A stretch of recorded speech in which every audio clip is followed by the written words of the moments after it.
now, Miami very frustrated. Again, here's the play. George, miscommunication. Chalmers and James upset. And then after a turnover by Chalmers and another three, this was the Miami bench during this last timeout. Chalmers and James still talking about it, and James gets very upset with Chalmers right here and gets in his face. These two have had that kind of relationship. Yes. Chalmers has always been kind of the little brother that they yell at. But you can see the frustration, and Doug, as you've said, what this game means to Miami. Absolutely. You can downplay it all you want and everything. This game is important, and LeBron very upset. Here's a turnover out of the timeout by Chalmers once again. Let's see if Indiana can convert. LeBron turned the corner into the chest of Kenner. Missed it. Good hustle rebound by Wade. Reset shot clock. Oh, exactly. Peanut butter to jelly. Or vice versa. This called a PBJ alley-oop. Well, they did a good job of. And LeBron James and Neely Kenner, and that's what the crowd was waiting for. Oh, Kenner doing some mouthing. Oh, down in my house. It is Kenner. You knew he was going to mouth off at some point. Here we go. Kenner started the whole thing. Yeah. And you said before the game he's mouthy. Here we go. He's mouthy, yes. Mr. Tough Guy. We have a double foul. We're going to have a technical foul as well. Maybe double text. Kenner was outspoken because of LeBron's comments the other night. Neely Kenner got involved or in front of LeBron and gave him a little shove, and a little shove.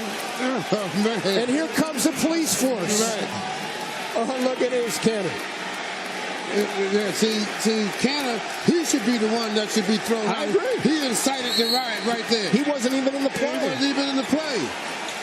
And see, this is where referees have to take control of the game. And they have to know what's going on out there. And what's been brewing the last 24 hours. I mean, Kenner should not have been anywhere near that situation. Well, here comes the rookie, Neely Kenner. Crowd on his feet now. This is what they've been waiting. Some sort of skirmish involving LBJ and the rookie and Kenner. Courtney Lee, foot on the line. Missed it. Rebound to Channing Frye. See, this is the type of situation I love as a player. Oh, absolutely. It's time to get busy now. Yep.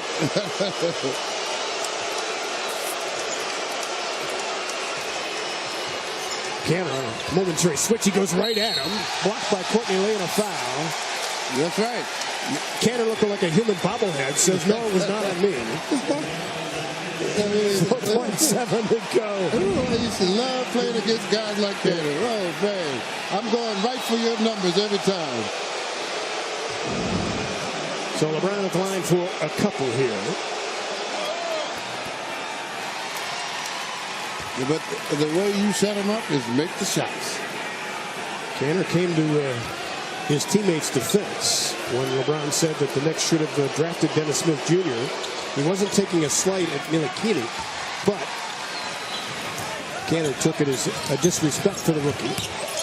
Nice move by Lee. As Dwayne Wade got control of it again and just said, I'm going to go right past this guy. He can't stop me. Livingston denied by the rim. Anderson played a role. It's a 5-point game. James pushing and shoving. James and Teletovich.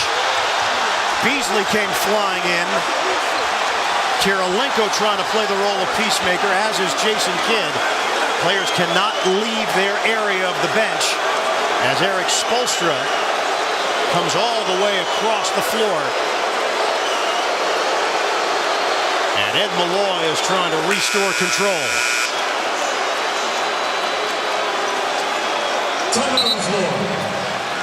Let's watch as he comes down. LeBron with the ball. Watch his left hand first. Then after that, Mirza comes in and grabs him. Watch the left arm, bang, into Kirilenko. And now Mirza grabs him so he can't go up for the layup. And then you see LeBron start towards him, and that's when the referees are getting involved. Left arm into Kirilenko. There's the wraparound. We'll step aside. The intensity is getting ratcheted up here in Brooklyn. Another look. The left hand from James. That was a fend-off on Kirilenko. That's when Teletovich then tried to wrap up James and not allow him to get to the rim. That the flagrant foul was on Teletovich. Is a flagrant foul penalty 1. They called a flagrant one on Teletovic. The offensive on LeBron James. And the question, how can you call a flagrant after? 2 shots. LeBron James. Well, the only place he struggled tonight has been the free throw line, 4 out of 8. And a conversation between LeBron and Joakim Noah right now. And LeBron now walking a little bit closer to Noah, who's still talking to him. And somebody's got to stop this. I mean, it's the Chicago bench has got to stop this. That's correct. Yeah. Technical foul on LeBron, but well, first of all, I'm surprised that LeBron walked over there. Now, naturally, you and I cannot hear what Noah was yelling at LeBron. And now, what caused it, I have no idea. But Noah is not. Yeah, you can see right at the top. And just look right up there. You can see Noah yelling at LeBron. He's got his attention. All right, LeBron makes the foul shot, but now Noah keeps it up as LeBron is walking towards him. Now, you would like to have seen a coach tell Noah to knock it off, right? Right now, come on, we're down 19 points. Things are not going our way. You know, but I like to see that Bernie Bickerstaff stepped up so that he, shielded Noah in case LeBron would have rushed him, which I doubt he would have done. It looked like at the beginning it was almost good-natured, but then it continued and it escalated, and then it was obvious that both guys were upset. Well, there's nothing in it for Noah to rile up LeBron, and there's nothing in it for LeBron to get himself in trouble by approaching the Chicago bench. Well, down them both. Now, I don't know what. A finals record now for most threes by a team. Curry had a notion there to Barnes.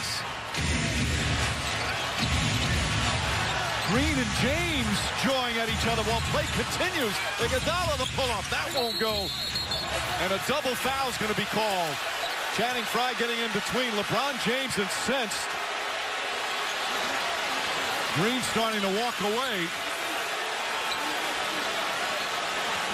James has more words.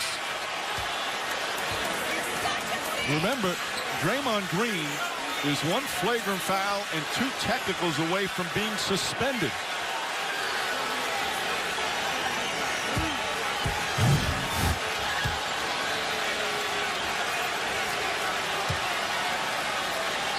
He takes a little swing that misses after he objected to James stepping over him. The conversation continued, the bumping and shoving, and there's the double foul call by Danny Crawford. Double foul does not result in any free throws. Obviously, each player picks up a personal. For Green, it's his 3rd. Make that his 4th. And for James, it's his 3rd. And let's see if they're going to give out any technicals as well. And that's important from Golden State's standpoint in Green and his technical foul total.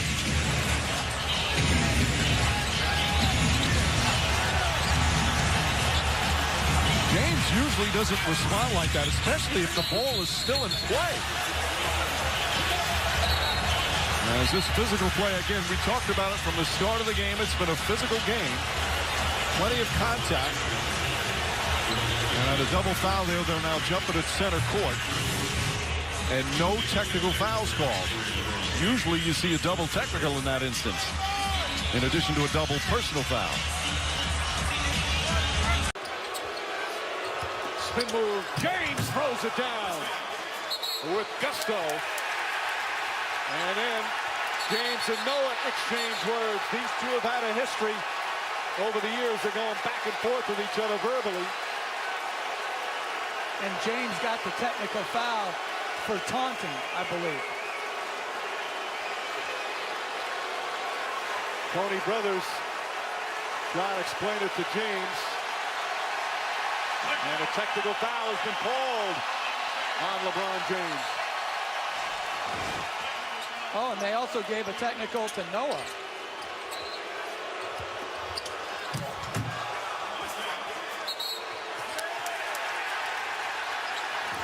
Well, James, the initial taunt, that it was a technical, and then Noah, you heard him say kind of, yeah. Maybe that's why he got it. So double technicals, nobody shoots. In that situation, I'm not a fan of double technical foul. In that situation, of 18 in game 2. Entry pass into Gibson. Gibson swallowed up. And Muhammad fouls LeBron James, and then a technical foul on James. And Muhammad, for some reason, shoves James. And we're having it again. Players losing their cool and their poise here over what seems to be normal NBA fouls. James shoved Muhammad. That's why the technical foul was called. And then Muhammad shoved James down. It'll be interesting to see if they throw Muhammad out because James fell down. That's just a foul. So James throwing him down, and then Muhammad responding to it. You know, when I look then you at had Gibson again, and Anderson going. I'm not sure James necessarily pushed Muhammad down. He got wrapped up. Well, yeah, he did. But he's just trying to discard a guy who's wrapping him up. But with what's gone on so far in the series, the officials are going to be quick to call technical fouls on any after the whistle play. See, I'm just saying, like, on that, I get it, why he called the T. This one's obvious. Now, does that shove because he fell get ejection? No, I think they're the same. But so they're probably both will get I'm technical going to say fouls. Muhammad will be ejected because James fell. Well, it was certainly a harder shove, but I don't think so. Naz Muhammad, who's played limited minutes but has played well when he's had the chance. Again, it's Tom Thibodeau's had to go down his bench and play guys more minutes than they ever expected. You can't do it. That's the bottom line. You can't do it. You just had a technical foul called on LeBron James. You're going to get an extra point. You're too valuable. Their depth is totally limited. So Muhammad going to stop the fast break and commits the hard foul. James doesn't like it, so discards him. And then Muhammad with the hard shove. David Guthrie, the official, did a good job getting Gibson away from Anderson. Again, the way the series has gone, and the officials, they look at all the tapes from the previous game. They do a scouting report like the coaches do, and they're going to call that after what happened in Game 2. This is absolutely going to be called a technical by the way the series has gone. But I was very interested to hear what Steve Jaffe, who works for us at ESPN, said after Game 2. He says they call the games not just for that game, but for the games that come next. And that's very interesting to me. I would think you would just call it for whatever you see in that particular game. Well, with the history in a series, and sometimes history between two players, now Muhammad has been called. So James gets the technical, and Muhammad has been ejected. You're absolutely right, Jeff. And if LeBron James does not fall on that, Nazi Muhammad is not ejected. That's my problem with how the officials are instructed to do it. Now Muhammad's getting a standing ovation from the Bulls fans, and you like sticking up for your team, but that's a bad decision on Nazi Muhammad's part. I've never understood that. Why getting thrown out brings a resound, and hurting your team gets a resounding standing ovation. So instead of the Bulls getting one technical free throw attempt, no free throws because it's a double tech, and they lose a key player off the bench on already a shorthanded team. Now, granted, Muhammad's not going to be a lot of minutes, but still an important part of what the Bulls want to do. Well, what do they do if they get foul trouble in the front court? Butler foul on the entry pass, and now you will certainly see every little thing called to make sure. Ball, and Harden wanted the foul. Instead, it's 5-on-4 here with James attacking. And then it's the second charge. Look out, James and Beverly in a scrape there. Easy there. Inside the restricted circle. All players stay on their respective benches. So no suspensions going forward. But James bowled over Beverly.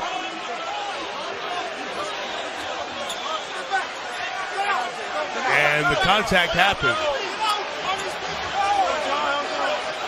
Now Patrick Beverly does not back down from many. Been involved in many scrapes over his time in the league, and he and James bump as they walk by here. There's no doubt about it. They go to their Mike. respective benches, and the officials will now take a peek on video. Now you you're right on it. Now just watch as Beverly tries to take the charge here. Now LeBron is going strong to the rim. There he is. He's outside the three-point line as the pass is made off. Now, depending upon who you're for, right now you're going to make a decision that the other guy started it, okay? Well, we'll see this a few times. LeBron goes down. Watch his left hand. His left hand is on Beverly. He's going to push himself up to get up, and Beverly starts to throw the arm up there. As soon as Beverly engages, James pushes back. And is one person more at fault in escalating this event than the other guy? It's going to be very hard to separate here. Well, we're talking about a 6'8" guy at 260 over a guy at 6'1", all right? And then you're going to say whether he allowed him to get up, whether Beverly said something as he was coming up. Only the guys that are involved understand what happened there. The combatants in the middle of the mix there. But to me, I think that LeBron gets away with an offensive foul. Well, here's the bump I talked about, Hubie, a moment ago. The first call here is technicals on Beverly and James, and a common foul called on Beverly. Now, the fans are watching the video here in the arena on the big screen. They're seeing the same thing that you saw at home, so that's why you heard them react in the back. No suspensions going forward, but James bowled over Beverly.